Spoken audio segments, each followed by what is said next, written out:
Welcome to Thin Blue Wine Presents Dave and Michele. This episode, like every episode, is brought to you by Thin Blue Wine, www.thinbluewine.com. Pick up a bottle of wine today, or if you'd like to become an investor, there's also links on the website for that. Michele, how's it going? So what's on your mind? Well, I was thinking a lot about the tragedy that happened in New Orleans, and I couldn't help but think about how the Department of Justice, their number one goal is supposed to be fighting terrorism.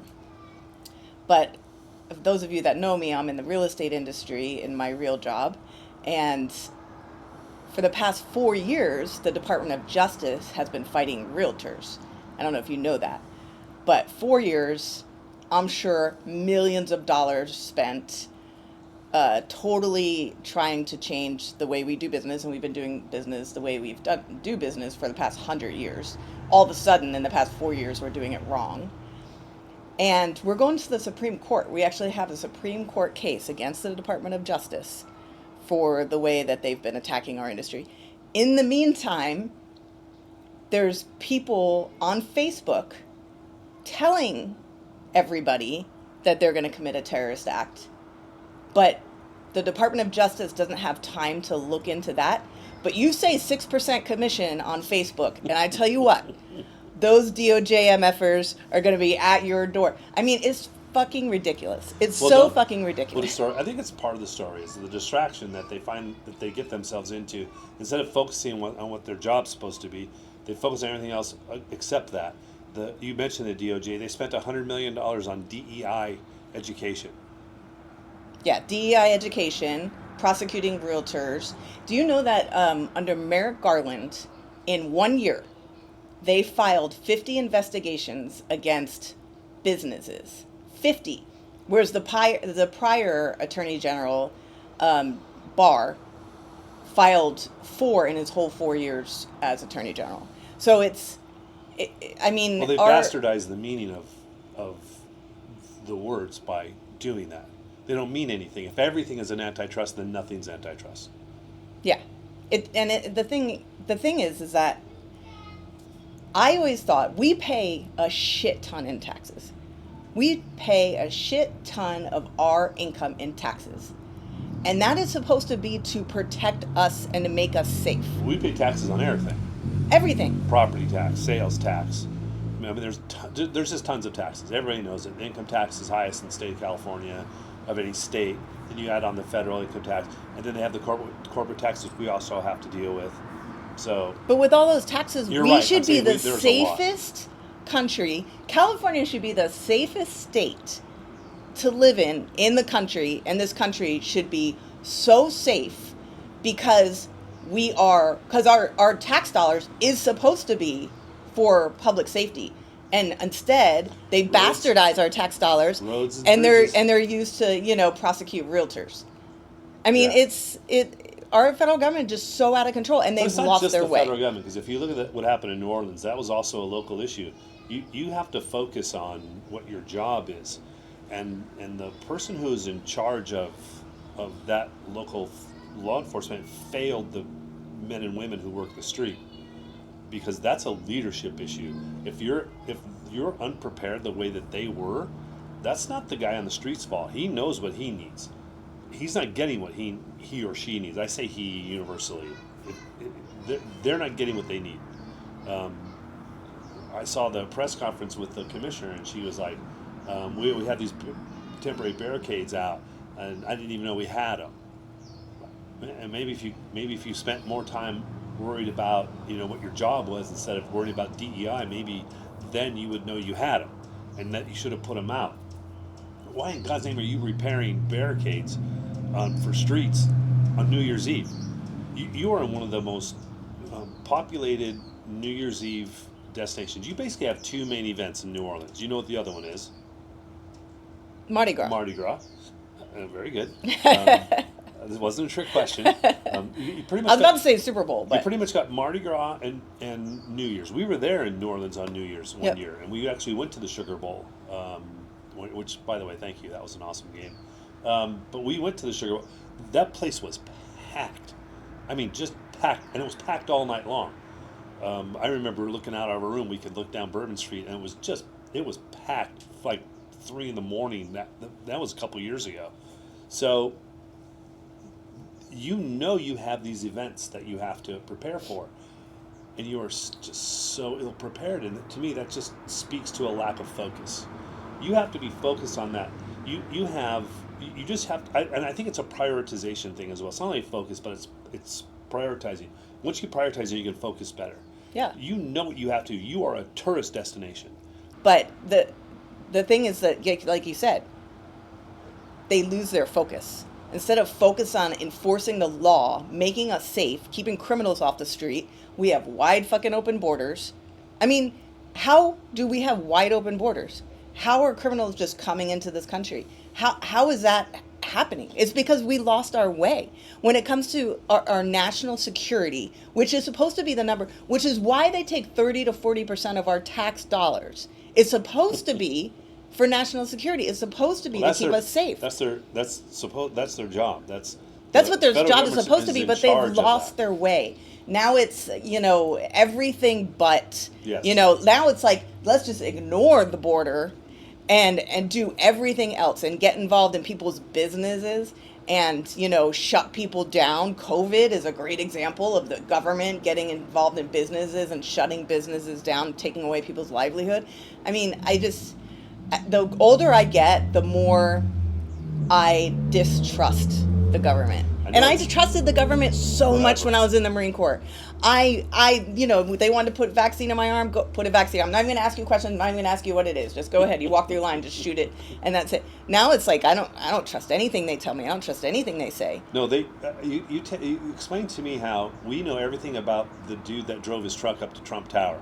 Manifesto released, emails released, all this information is out. But we don't know anything about the guy that shot Trump the first time. There's no information on that guy. They released the body before the investigation was even over. How does that happen? So then they wonder why people don't trust their institutions. It's because they do stuff like this where they're constantly gaslighting us and bullshitting us. They don't know anything about the drones in New Jersey. I'm not saying anything. I don't know anything about gravitic propulsion or whatever the hell it was called. Whatever. They know way more than what they're saying. And for them to let this stuff go on, then what happens is you get this bubbling up of conspiracies and people just making shit up, and instead of just telling us the truth, And you know the difference between a conservative conspiracy theory and the truth? 6 months. 6 months. Yep, that's right. So yeah, they've gaslit us so much over the past 8 years that you're right. What I'm really happy about, what I'm really optimistic about, because I'm an optimist and I believe that we can do better. I'm so looking forward to DOGE, the Department of Government Efficiency. But why do we need that? We freaking Congress. We never should have needed. Yes, I agree. Need them. I agree. They're so used to, but here's the thing. I'm not to interrupt you, but here's the thing. Our government is so used to abdicating their responsibilities to other people. So Congress has abdicated their role to the executive branch and to the administrative state. So they don't do their forking job. But they keep asking us for money. They keep wanting to get reelected, but they don't do anything, and we let them get away with it. It's our fault. The thing is about taxes and about cutting the government and everything like that. Taxes is a taking. It's a taking of our money. Sure. It is. And you know what? When you don't have a say. It used to be like back in the days of the Egyptians and Pharaoh, there were slaves, okay? And slaves built the roads and the pyramids and everything like that. And then they found out, or government found out, that they can't just keep slaves. They can't just keep people enslaved. So they found out that they can just tax us. And they can just make us work to pay them and give them power and them the ability. So so we can come back to them and say, please help me, please, after we give them our money. The government's great at bribing you with your own money. Yeah. We'll give you your money back. We'll give you your money back if you buy a Tesla. Yeah. We'll give you your money back. I mean, the fact that we put up with this much taxation and we don't even get a secure border, we don't even have a secure country, and they take that much money from us, there should be a revolt. There should be, and I'm glad, like I said about Doge, there needs to be accountability. People Well, need to lose their if jobs. nothing Congressmen and women need to lose their jobs Yeah. because they are complicit if in nothing this else, taking. it'll expose a lot of their waste, Yes. government waste. Are you kidding me? The amount of government waste? Because people will Are pay you attention. kidding me? Well, look at a lot of things have happened. There's been an evolution that's gone on, or a revolution, however you want to look at it. People aren't watching the mainstream media anymore. No one watches CNN. No one watches ABC. No, I mean in numbers they don't watch them. People are watching Joe Rogan. They're watching Louder with Crowder. They're watching Officer Tate. They're watching Dan Bongino. They're watching Tucker. They're watching alternate forms of media. Glenn Greenwald, Matt Taibbi. You look at all these people as alternate forms of news and journalism. The news will get out. I think what's going to happen especially with this Doge thing is more people are going to learn. More people. Pretty much right now it's like a small group of people pay attention, like with government waste, because they've always had reports all the time. You'll see, Rand Paul does it. He does the government waste stuff. He'll show it on the floor of the Senate, but no one's watching C-SPAN. But now with all this alternate media, there's going to be a lot more people paying attention to a lot of the waste that goes on. So, just to your point, this is stuff that shouldn't take, Elon Musk and Vivek Ramaswamy to do. This is what Congress should have been doing. They're supposedly control the purse strings, but they don't seem to control anything. No.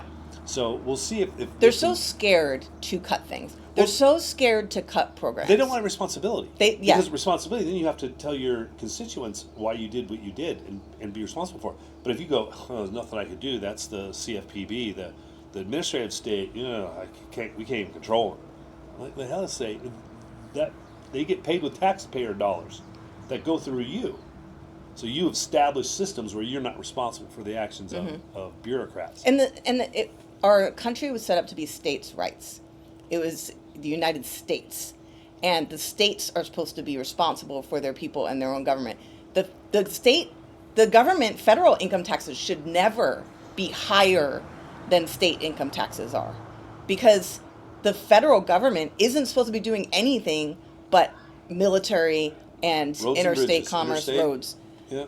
I mean, they're not supposed to have a Department of Education. There should be no federal Department of Education. Department of Transportation. Department of Transportation. Transportation. Your tax dollars, transportation. So that same type of thing exists locally. So what they did was they create the Department of Transportation in the federal government. They take your tax dollars, and then what happens is you, a local government, in order to get your tax dollars back, you have to create what's called an association of governments. You have to form these COGs. To create transportation plans. Doesn't mean anything's going to happen with them. It's just a bunch of political people getting together and making stupid plans that no one reads, no one knows, and then you get tax dollars back from the federal government by doing it. And if you're a congressperson that stands up against that wasteful spending, you won't get your money back. You won't get your money that you paid into the federal government back for your district. And that's what I mean. It's like blackmail. Like right. you can't. They bribe you with your. They bribe you with your own money. Yeah. It's not blackmail, it's bribery. Yeah, it's much more like bribery. And it's... although it is kind of blackmail, too. Yeah. It's kind of extortion. It's extortion. It's more like extortion. That's exactly what it is, extortion. Do this or you won't get any money. Yeah. I mean, I pray and hope that things can change. But when I see things that happen, like what happened in New Orleans, and I see that he was posting on Facebook about what he was supposed to do, I tell you what, we run ads on Facebook all the time. And right after the George Floyd riots, if I ran an ad that said "Back the Blue," I was flagged in 5 seconds. 5 seconds, and they would shut it down, and they would say, "This is political rhetoric. Back the blue. Back our police officers. Political rhetoric." Okay. It was not political rhetoric. It was called. They said it was politics. It was called and it said it was offensive content. Politically motivated and potentially offensive. In 5 seconds, like literally, the ad wouldn't run for 5 seconds. Called an algorithm. And you have somebody else that says, "I'm going to blow up," and it's like, "Oh, that's okay. Just don't say back the blue. Just don't say 6% commission." No, my God, don't say 6%. Don't say 6% commission. They'll come knocking at your door. But don't even say commission. Yeah. In fact, don't even say like I bought 6 bars of soap. No. Because they'll say that's 6 apples. That's just code. Don't say 6 apples. That's code for 6% commission. So no, it's just upsetting when I see what happened and how incompetent our government is, how much money they get from us, how much damage they did to my industry in the past 4 years. You always said the biggest threat to your industry isn't tech companies. It isn't all these other VC It's not companies. Zillow. It's not Zillow. It's It's not the government. Redfin, I always it's knew the it was going to be the Always said it was government. gonna be I government. always said that. They're too big. But your organizations were distracted as well. They allowed all this stuff to happen incrementally. They allowed it to happen. Yes, the I agree. groups that were supposed to be protecting. Yes. You The guys. National Association of Realtors is one of the strongest lobbying organizations in the country, and they should have been all over this and got it settled a long time ago. And they did get it settled, actually, under Trump. It wasn't until Biden got in office and appointed a new attorney general that they reopened the case. So it is 100% the Biden administration's fault that our industry was turned upside down in the last 4 years. And all those class actions that started against all of our brokers were started because of the Department of Justice investigations. Yeah, that was a huge money grab right there. Huge transfer Just a of wealth transfer of wealth right there. from the realtors to the attorneys. Yep. Boom. Talk about extortion. But And there was no victims. I still don't understand who the victim no, is. no victims. But you can't let those realtors go ahead and charge whatever they want willy-nilly. Well, but lawyers don't You seem know. to have a problem charging. Yeah, whatever they can want. charge whatever they want if you're a lawyer. And this is another thing is that the tort reform, I mean, lawyers, this kind of extortion will never change because who's in Congress? Lawyers. Lawyers. Who runs the government? Lawyers. So you're never going to get tort reform. You're never going to get, Not anything meaningful. no. So, okay, I feel like we're doing a lot of bitching, but we're not bitching. We're very We're just ranting. hopeful. We're We're not ranting. bitching, We're just ranting a little bit. Just ranting. But we're hopeful for the future. I think Doge is going to be amazing. I hope that they really Well, do. they're not going to have real power. So what you're hopeful for is that a lot of stuff gets exposed, and they're just so shamed into fixing stuff, into actually spending less money, and cutting down the size of government. But can we Because this time around, like last time around when we had Trump and we had the House and the Senate and Maybe we didn't do do something? shit? Right. Like, can we this time around maybe do something? Can we have Which some I'm all meaningful for. reform? I'm all for cutting my taxes, but you can do more than that. You don't have to just do that. I'm down with They that. need to cut the corporate income tax rate. Sure. For sure. Sure, but the first time around they concentrated solely on that and didn't do anything. They didn't. You do can't anything just else. cut taxes without cutting the expenses. You have to cut spending. You have to cut spending. You have to cut spending. You have to cut the size of government. You have to cut the influence of government. And I thought the administration did a great job of getting rid of a lot of regulation, tons of regulations. And when you have your own business, you realize how important it is not to have regulations. We are building things. We're just about 100% done building a barn dominium out in Paso.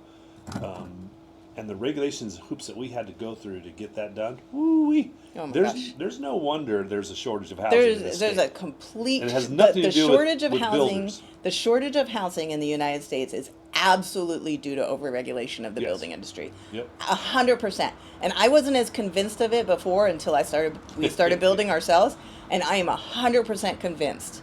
It is so expensive to build. It is so expensive just to get the permission to build and fight CEQA and fight all these agencies you have to fight. I always and knew anecdotally that there was too much regulation, but I didn't really realize it until I got elected to the Yeah. local city council, and then you start realizing, holy hell, the state dictates the building code, and then the locals get the building code, which changes all the time, and it's huge. The regulations are unbelievable, and you can make it worse, but you can't make it simpler locally. So we couldn't say, nah, we're not going to do that. We couldn't do that. You got to follow the state minimally. You can make it worse, you can make it harder, but you can't make it easier, which I find fascinating. So it really is astonishing. It's eye-opening when you start doing it yourself and you realize, how do we expect builders to build anything when you have this kind of regulation? What was that apartment complex they built for homeless people in L.A.? Cost $600,000 per unit? That's because they had to follow the code. yeah. That's what that was, and it turns out it's all just a big grift off of our taxpayer money. Yeah. So The amount of people you have to hire to do surveys, like water surveys and sewer surveys and electrical surveys and land use surveys and how much you're going to disrupt a salamander, The salamander survey. And if there's well, any don't forget the Blue Line Creek, the Blue Line Creek, which is 'Cause a there's a creek blue that line on the hasn't map. had water in it for 100 years, or ever. but don't disrupt just a line. that line. I mean, all the surveys, people, like, in a way, I'm like, oh, people created businesses on these regulations. So I kind of like feel bad now say, well, we don't have that business anymore because we're going to remove that regulation. But those But it those shouldn't have been- regulations should shouldn't have never have been it there. shouldn't have It's been your there. land. You should be able to build what you want, and you can't wrap people in bubble wrap and say, "Oh, it's health and safety, health and safety." Like, yeah, maybe you take an inspection and make sure that the beams aren't going to fall down. Maybe that's maybe one. And then what? but you None hit of the on it. others. But you none of the but you other hit on stuff. it though that they don't trust us. No. When your government Well, doesn't, but when the government doesn't trust the and people, and the fact that that's the problem. well, the the government problem doesn't is trust us. both. Like the government doesn't trust people to make good decisions for themselves, but then people have become so reliant on the government that they don't know how to make decisions for themselves. People have become so reliant on the government that the government says it's FDA approved. You're like, oh, well, the government says okay, so I guess I can eat it. Or, they say the government says, that you should get a COVID shot. Well, the government says okay, so I guess I should get it. I mean, we've relied on the government so much that if the government says it's okay, then we don't do any of our own due diligence. And it's the same thing, so it's Well, kind we of could like we did they've our- made us more But stupid. if you try to do your own due diligence, look what happened during COVID. When you did your own due diligence, you were banned from social media. You were outcast. No, because so the government doesn't want you to think for yourself. the government does. They not don't want you to think for yourself. No. They want to make You know sure. who does want you to think for yourself? Thin Thin Blue Blue Wine. Wine. ThinBlueWine.com. At Thin Blue Wine, we appreciate free thinkers, and we appreciate free We are drink- free thinkers. and we appreciate free drinkers. And we are free drinkers. So no, the government doesn't. They want to wrap you in bubble wrap and make sure, but they want to make sure that they do everything for you. So they want to. Remember when we were asking somebody about a contractor and all the inspections and everything, they just want to make sure that it's fireproof. They just want to make sure they don't trust us. But at this point, we shouldn't be trusted either because we become so dumb as a society because we rely on the FDA, you know what I mean? Like, so it's like kind of like we would have to It's gonna be a long road. unwind Yeah. all the regulation, but then we'd also have to get people to like open their eyes too. Oh yeah, no, people got to start taking care of themselves. Yeah, for sure. Well, you can start taking care of yourself by investing in our winery. We are taking on investors. We are selling stock. We are selling it on Start Engine, and it's very limited time. We're kind of running out of time at this point. But we're using all that money. We already have the land. We already have the vineyard. We're going to be building a tasting room and production facility.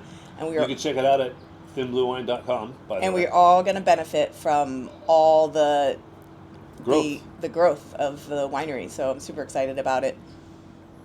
Anything else? I think we pretty much hit it. Yeah, I think we did. We'll see you guys next week. Thinbluewine.com.